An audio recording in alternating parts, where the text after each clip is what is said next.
राधे राधे। इस समय गोविंद देव जी जयपुर में विराजते हैं, परंतु वो वृंदावन के प्रथम ठाकुर हैं। वो वृंदावन में प्रथम बार प्रकट किए गए थे और उन्हीं के साथ में प्रकट किए गए थे श्री मदन मोहन जी और श्री गोपीनाथ जी भी। और इन तीनों ठाकुरों को किसने प्रकट किया था? श्री वज्रनाभ जी हुए हैं, जो श्री कृष्ण जी के परपौत्र हुए थे। उन्होंने 16,100 माताओं के साथ धाम में वास किया था। जब ठाकुर जी अपनी लीला के बाद धाम को चले गए थे, तब उसके बाद वज्रनाभ जी अपनी माताओं को यहाँ लेके आ गए वृंदावन धाम। परंतु उनकी माताएं बड़ी अप्रसन्न रहती थीं, बड़ी उदास सी रहती थीं, जीवन में कोई उत्साह नहीं, कोई उमंग नहीं, बड़ा सूना सूना सा वृंदावन भी हुआ करता था उस समय पे। उनको बिल्कुल भी जीवन में आनंद नहीं आ रहा था। तो उनका कष्ट, अपनी माताओं का कष्ट वज्रनाभ जी से देखा नहीं गया। उन्होंने उनका कष्ट दूर करने के लिए ऐसा किया कि जिस शिला पर ठाकुर जी प्रकट हुए थे, उसी शिला से वज्रनाभ जी ने 3 ठाकुरों का निर्माण करवाया। पहले थे श्री गोविंद देव जी, दूसरे मदन मोहन जी और तीसरे गोपीनाथ जी। ठाकुर जी की लीलाएं सुनकर, उनकी रूप माधुरी का दर्शन करके, उनके बारे में इतना कुछ सुन के वज्रनाभ जी ने ठाकुरों का निर्माण करवाया। और जब तीनों ठाकुरों का निर्माण करवाया तो उनको वृंदावन धाम में ही स्थापित किया गया। अष्टदल कमल के बीचों बीच हमारे गोविंद देव जी स्थापित हैं। और जब वज्रनाभ आदि भी लीला करके अपने धाम को चले गए, तो उसके बाद ये तीनों ठाकुर भूमिगत हो गए, वृंदावन धाम में ही भूमिगत हो गए। और फिर उसके बाद चैतन्य महाप्रभु जी की जब आज्ञा हुई उनके दर्शन में, तब उसके बाद श्री रूप गोस्वामी जी धाम आए। जब वज्रनाभ आदि भी अपनी लीला करके धाम चले गए, तो उसके बाद ये तीनों ठाकुर भूमिगत हो गए और ये ठाकुरों को वापस से प्रकट किया। पहले गोविंद देव जी को प्रकट किया रूप गोस्वामी जी ने। जब चैतन्य महाप्रभु जी का दर्शन हुआ उन्हें, उनकी आज्ञा से वो धाम आए और धाम आने के बाद उन्होंने ठाकुर जी का भजन किया और उनके भजनों के प्रसाद के रूप में ठाकुर जी ने उनका अनुग्रह स्वीकार किया। एक दिन एक बालक आया और उस बालक ने कहा कि बाबा तू यहाँ बैठो है और तोए तो ठाकुर जी बुला रहे हैं, ठाकुर जी तेरे वहाँ इंतज़ार कर रहे हैं। अब उनके पीछे पीछे वो चल दिए और जब वो उनके पीछे पीछे गए तो वो गोमट टीला पे पहुँचे। गोमट टीला पे एक गाय खड़ी हुई थी और उसके दूध बह रहा था और वो दूध जहाँ पे इकट्ठा हो रहा था वहाँ एक गड्ढा सा बन गया था। उस गड्ढे की मिट्टी जब उन्होंने हाथों से हटाई तो वहाँ पे ठाकुर जी, रूप गोस्वामी और सनातन गोस्वामी 2 भाई हुए हैं, जो कि बंगाल के एक धनाढ्य परिवार के बालक थे। उनको कोई कमी नहीं थी, बहुत धनवान परिवार के थे, बहुत संभ्रांत परिवार के बालक थे दोनों। लेकिन ठाकुर जी की ऐसी लगन लगी उन्हें कि वो धाम आ गए। ठाकुर जी की लगन हमें ऐसे ही नहीं लग जाती है, जब ठाकुर जी स्वयं हमें अपनाना चाहते हैं तब हमें ठाकुर जी की लगन लगती है। हम कितना भी चाह लें कि हम ठाकुर जी को प्रेम करते हैं, पसंद करते हैं, हम वृंदावन चले जाएं, हम ठाकुर जी को रिझा लें, ठाकुर जी को प्रसन्न कर लें, लेकिन जब तक ठाकुर जी नहीं चाहेंगे तब तक वो हम पे रिझेंगे नहीं, प्रसन्न नहीं होंगे और अपनी इच्छा जाहिर नहीं करेंगे हमारे सामने कि मुझे ये लीला चाहिए, या उनकी कोई हमें लीला प्रकट नहीं होगी। अगर उनकी लीलाएं हमारे जीवन में प्रकट हो रही हैं और उनकी लीला हमें, उनके दर्शन मिल रहे हैं, इसका अर्थ है कि ठाकुर जी ने हमें अपना लिया। जब रूप गोस्वामी जी को पता चला था कि 3 ठाकुर हैं जो कि भूमिगत हैं परंतु वृंदावन धाम में ही हैं, तो उन्होंने ठाकुर जी का भजन किया और उनके भजन से प्रभावित होके ठाकुर जी ने उनके ऊपर अनुग्रह किया, तो उनके लिए वो प्रकट हुए। जैसा कि मैंने आपको बताया, गोमट टीला से ठाकुर जी हमारे गोविंद देव जी प्रकट हुए। रूप गोस्वामी जी ने हम सभी पे बड़ा अनुग्रह किया है, बड़ी कृपा की है कि ठाकुर जी को उन्होंने सिर्फ अपने लिए नहीं मांगा, सिर्फ अपने लिए प्रकट नहीं किया। उन्होंने कहा कि कालांतर तक आप भक्तों को दर्शन देते रहें ताकि भक्त भी कृतार्थ हों और उन्हीं के प्रयासों के द्वारा, उन्हीं के प्रयासों से जो सफलता मिली और उनकी कृपा द्वारा ही आज हमें भी गोविंद देव जी के दर्शन प्राप्त होते हैं। और सनातन गोस्वामी जी के कृपा द्वारा जब उन्होंने मदन मोहन जी को प्रकट किया, मदन मोहन जी को पुनः प्रकट किया, तो आज भी हमें उनके दर्शन करने को मिलते हैं। ये सब गोस्वामियों की कृपा है, सब संतों की कृपा है जो आज भी हमें ठाकुरों के दर्शन करने को मिल रहे हैं। चलिए कथा पे आते हैं कि वज्रनाभ जी ने जब तीनों ठाकुरों का निर्माण करवाया, गोविंद देव जी, गोपीनाथ जी और मदन मोहन जी, तो जब उन्होंने मदन मोहन जी को देखा तो उन्होंने कहा कि मदन मोहन जी की तो बिल्कुल कमर जो है वो, और जब 16,100 रानियों ने गोपीनाथ जी का दर्शन किया तो गोपीनाथ जी का दर्शन करके वो बोली कि इनकी तो भुजाएं बिल्कुल श्री कृष्ण जैसी हैं। और जब उन्होंने गोविंद देव जी का दर्शन किया तो 16,100 रानियों ने तुरंत ही घूंघट कर लिया। अब वज्रनाभ जी ने पूछा कि आपने माताओं घूंघट क्यों किया, तो कहने लगे कि ये तो बिल्कुल उनके ही जैसे दिखते हैं, ये तो बिल्कुल श्री कृष्ण की छवि ही देते हैं। अच्छा, आप मंगला में दर्शन करेंगे यदि गोविंद देव जी के, तो गोविंद देव जी के कान जो हैं वो यूं आगे की तरफ हैं, ऐसे आगे की तरफ है। तो आगे की तरफ होने के पीछे कारण क्या है? कारण ये है कि जब कथा होती है कहीं पर भी, तो वो कथा सुनने के बड़े श्रोता हैं, वो कथा सुनने के बड़े रसिक हैं। गोविंद देव जी को कथा सुनना बहुत पसंद है। जब भी आप जयपुर जाएंगे और गोविंद देव जी के दर्शन करेंगे तो उनका बहुत बड़ा प्रांगण है और उस प्रांगण में कथाएं होती रहती हैं। वहाँ पे भक्त चरित्र होते रहते हैं, भक्तमाल होती है, वहाँ पे भागवत जी की कथाएं होती रहती हैं। तो वहाँ पे एक बार एक कथा व्यास जी पहुँचे और कथा करने लगे। कुछ चरित्रों के बाद उन्होंने कथा को विराम दिया और कहने लगे अब आगे के चरित्र मैं आपको अगली बार सुनाऊंगा। वो उस समय वहाँ से प्रस्थान कर गए। उनको आने में थोड़ा विलम्ब हो गया, कुछ समय के बाद वो दोबारा से कथा करने वहाँ पहुँचे। तो जब उन्होंने दोबारा से कथा चालू की तो कथा चालू करने से पहले कहने लगे कि अंतिम चरित्र मैंने किसका सुनाया था, यदि आप लोगों में से कोई मुझे बता देगा तभी आगे की कथा प्रारंभ होगी, अन्यथा आगे की कथा प्रारंभ नहीं होगी। अब सब श्रोता एक दूसरे का मुंह देखने लगे और कहने लगे कि हमें तो याद नहीं है कि आखिरी किस का चरित्र बता रहे थे व्यास जी, किस भक्त का चरित्र चल रहा था, हमें तो कुछ भी याद नहीं है। तब तक भोग लग रहा था गोविंद देव जी का, तो पर्दा लगा हुआ था और पर्दे के पीछे से ठाकुर जी बोले कि आप हरिराम व्यास जी का चरित्र सुना रहे थे, हरिराम व्यास जी का चरित्र सुना रहे थे। ऐसा सुनते ही कथा व्यास जी बोले ओहो, यहाँ पे श्रोताओं से कोई लेना देना नहीं है, यहाँ तो ठाकुर कथा सुनता है, ये बड़ा कथा सुनने वाला रसिक। ऐसे श्री गोविंद देव जी कथा रसिक हैं।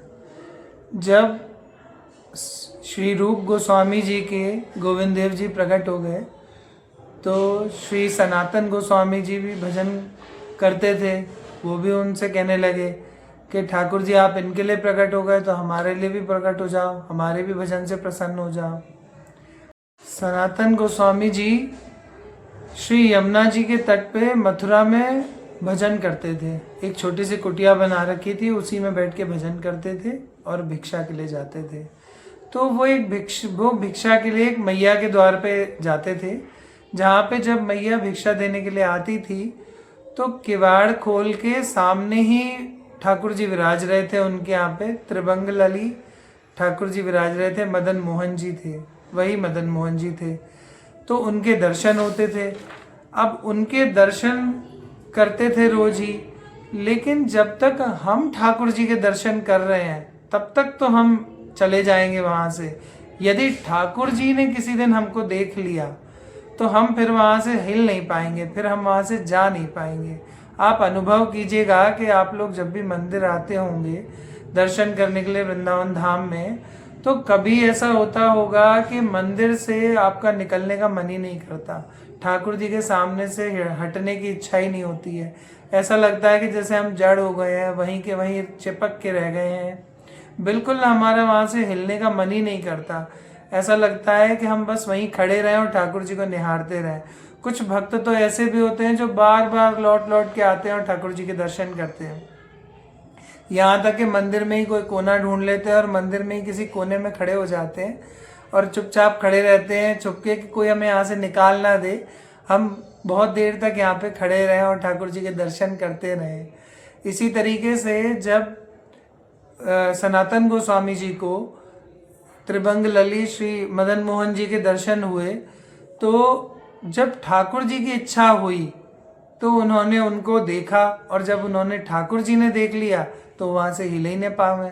मैया बोले कि बाबा भिक्षा दे दई, अब जा यहाँ थे, अब जा बाबा यहाँ थे।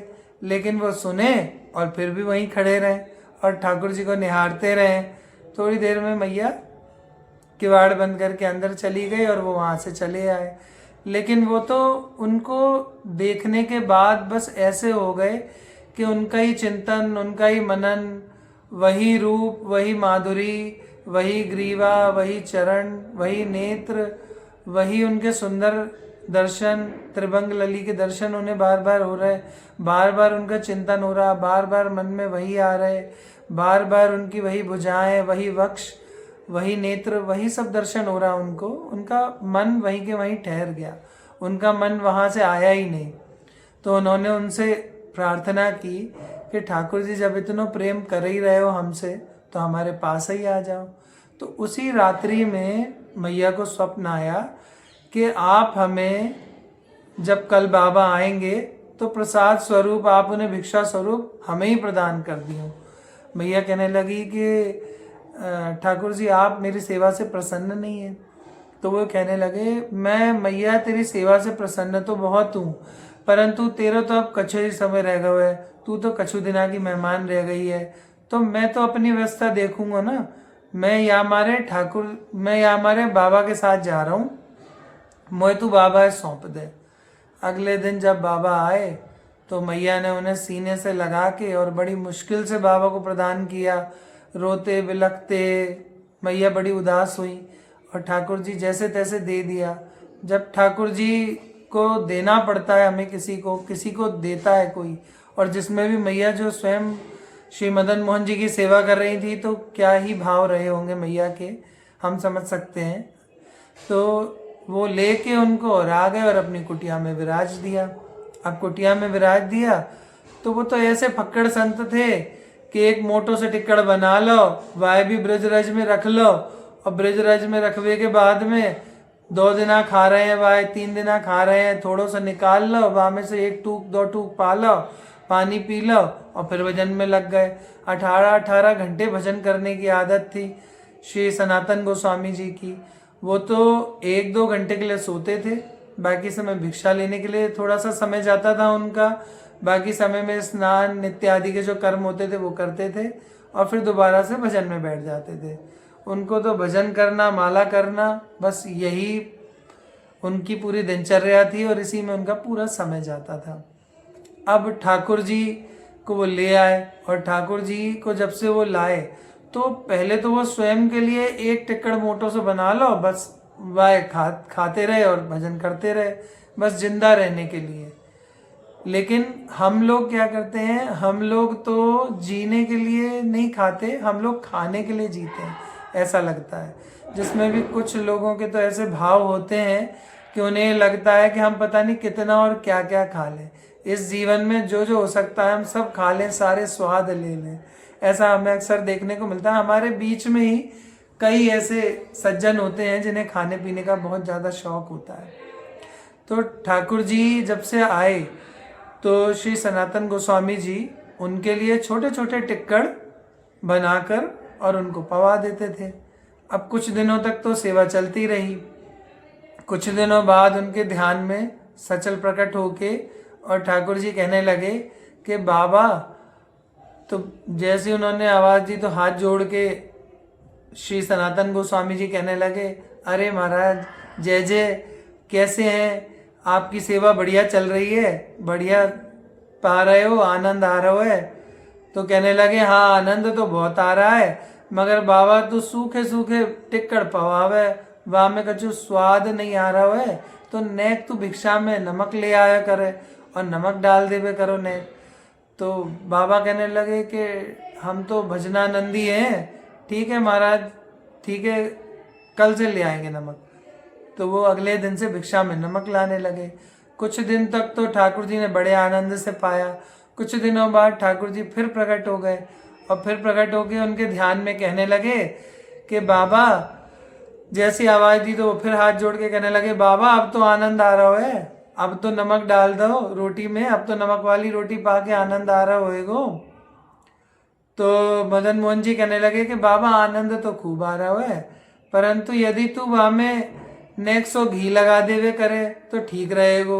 रूखी रूखी सी रोटी पा के मेरो गलो ही रज गयो है, मेरे गले में फंस जावे रूखी रोटी, मुझे आदत ना है खावे की रूखी रोटी, तो नेक सो घी भी लगा देवे करवा में।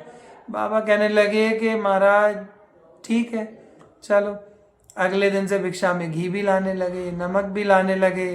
इस तरीके से घी और नमक दोनों ला के और बढ़िया टिक्कड़ बना के, नमक डाल के आटे में गूंथ के और घी लगा के और उनको टिक्कड़ पवाने लगे। अब कुछ दिन तक तो सेवा चलती रही, परंतु कुछ दिन के पश्चात फिर से ठाकुर जी प्रकट हो गए और प्रकट होने के बाद कहने लगे, कछु दिना तो सेवा चलती रही बढ़िया आराम से। कछु दिना बाद ठीक ठाकुर जी फिर से उनके ध्यान में प्रकट हो गए और फिर कहने लगे, बाबा, हाथ जोड़े उन्होंने। वो कहने लगे ठाकुर जी मदन मोहन जी कि बाबा तू नमक तो लावे ही है, घी भी लावे, तू ऐसो कर एक आलू और ले आवे कर। वहां से कहा होएगो कि तू नेक वाय भून के बाकी सब्जी से बना देवे कर, तो टिक्कड़ के साथ पावे में आनंद आ जाएगो। अब तो ठाकुर जी की ये बात सुन के और तुरंत ही सनातन गोस्वामी जी ने नेत्र खोले और झोली माला तो रखी है कोने में और ठाकुर जी को उठा लिया। ठाकुर जी कहने लगे, कहाँ जा रहे हो? तो कहने लगे, वापस वही मैया के पास छोड़ के आऊँगो।